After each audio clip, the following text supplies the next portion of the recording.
sedang kamu baca. Bahan bacaanmu tebal sekali. Oh, hai Eri. Aku sedang membaca Kamus Besar Bahasa Indonesia atau KBBI. Aku ingin mempelajari kosakata baru. Memangnya ada berapa kosakata di situ? KBBI Termutakhir adalah KBBI edisi 6 yang memuat 120.465 lema. Kalau ini KBBI edisi 4 yang memuat puluhan ribu lema. Aduh, kok KBBI berisi puluhan ribu kosakata bisa lebih tebal dibandingkan kamus bahasa Inggris berisi miliaran kosakata?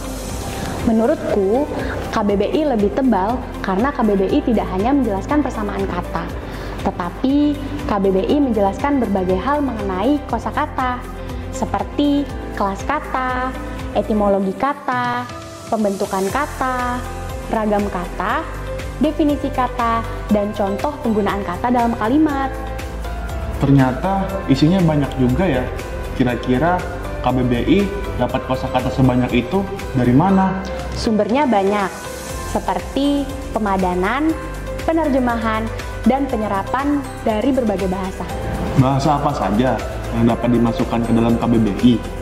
Semua bahasa bisa dimasukkan ke dalam KBBI, asalkan memenuhi syarat, termasuk bahasa daerah. Aku jadi makin penasaran, Anya. Bagaimana cara kata dalam bahasa daerah dapat masuk ke dalam KBBI? Tunggu. Sebelum mengetahui cara memasukkan kosakata dari bahasa daerah ke dalam KBBI, kita harus memahami apa saja lema yang ada dalam KBBI. Lema yang ada dalam KBBI ialah entry dasar, kata turunan, gabungan kata, idiom, peribahasa, ungkapan, akronim, kependekan, dan singkatan. Aku kira KBBI hanya berisi kata. Salah, isi KBBI tidak hanya kata. Selanjutnya, kita akan memahami cara memasukkan kosakata dari bahasa daerah ke dalam KBBI. Kosakata dari bahasa daerah dapat diserap dalam KBBI jika kosakata tersebut sesuai dengan kaidah bahasa Indonesia secara sistematis, leksikal, fonetis, pragmatis, dan penggunaan. Aku tidak paham. Apa kamu bisa menjelaskan lebih detail kepadaku? Jadi begini Erik, untuk menjadi warga Kamus Besar Bahasa Indonesia atau KBBI, kata dari bahasa daerah harus memenuhi 5 persyaratan. Memang apa saja syaratnya? Pertama, unik. Hal ini berarti kata yang diusulkan ke dalam KBBI memiliki makna yang belum ada dalam bahasa Indonesia. Kedua, eufonik atau enak didengar. Hal ini berarti kata yang diusulkan ke dalam KBBI tidak mengandung bunyi yang tidak lazim dalam bahasa Indonesia, atau dengan kata lain sesuai dengan kaidah fonologi bahasa Indonesia, yakni mudah dilafalkan. Ketiga, seturut kaidah bahasa Indonesia. Hal ini berarti kata yang diusulkan ke dalam KBBI dapat dibentuk dan membentuk kata lain sesuai dengan kaidah pembentukan bahasa Indonesia, seperti pengimbuhan dan pemajmukan. Keempat, tidak berkonotasi negatif. Hal ini berarti kata yang diusulkan ke dalam KBBI memiliki konotasi lebih positif. Kata yang memiliki konotasi negatif tidak dianjurkan masuk karena kemungkinan tidak diterima di kalangan pengguna tinggi. Terakhir, kerap dipakai. Hal ini berarti kata yang diusulkan ke dalam KBBI terukur menggunakan frekuensi dan julat. Frekuensi adalah kekerapan kemunculan kata di berbagai korpus. Sementara itu, julat adalah ketersebaran kemunculan kata di beberapa wilayah. Apa orang biasa sepertiku bisa menyumbang usulan kata dalam bahasa daerah untuk KBBI? Tentu saja bisa, Erik. Sebagai warga negara Indonesia, kita bisa mengusulkan kata yang akan ditelaah oleh tim penyusun asalkan kita memiliki akun di KBBI Daring.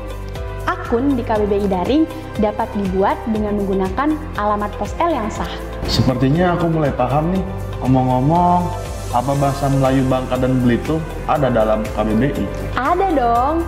Contohnya adalah campak. Campak memiliki arti pertunjukan berbalas pantun yang dilakukan oleh biduan sambil menari di atas panggung dan menantang penonton untuk beradu pantun diiringi instrumen tradisional gendang dan gong serta instrumen modern, biola dan keyboard yang menggantikan tamborin dan cimbal. Wah, ternyata campak sudah masuk ke dalam KBBI ya? Iya, Erik. Selanjutnya, cekelong. Cekelong memiliki arti hari kelima setelah hari ini. Kalau harinya adalah Minggu, berarti cekelong adalah hari Jumat kan? Tepat sekali, Erik. Terakhir, makanan kesukaan kita, lempah. Lempah memiliki arti makanan khas dari Bangka berupa masakan berkuah, berbahan dasar makanan laut, atau daging sapi yang dibumbui rempah-rempah. Aduh, aku jadi lapar. Selain ketiga kata tadi, masih banyak kata dari bahasa daerah yang sudah ada dalam KBBI. Omong-omong, bahasa daerah semenarik itu ya? Kamu benar. Untuk itu, kita harus melestarikan bahasa daerah. Meskipun kita harus mengutamakan bahasa Indonesia, juga menguasai bahasa asing, kita harus melestarikan bahasa daerah karena bahasa daerah adalah bahasa yang pasti kita gunakan di kehidupan sehari-hari di lingkungan masyarakat.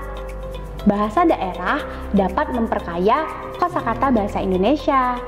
Ingat, penggunaan bahasa harus sesuai dengan kedudukannya kan? Iya. Di mana bumi dipijak, Di situ langit dijunjung.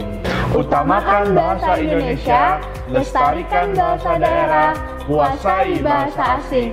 Salam literasi, salam dari bumi serumpun sebalai.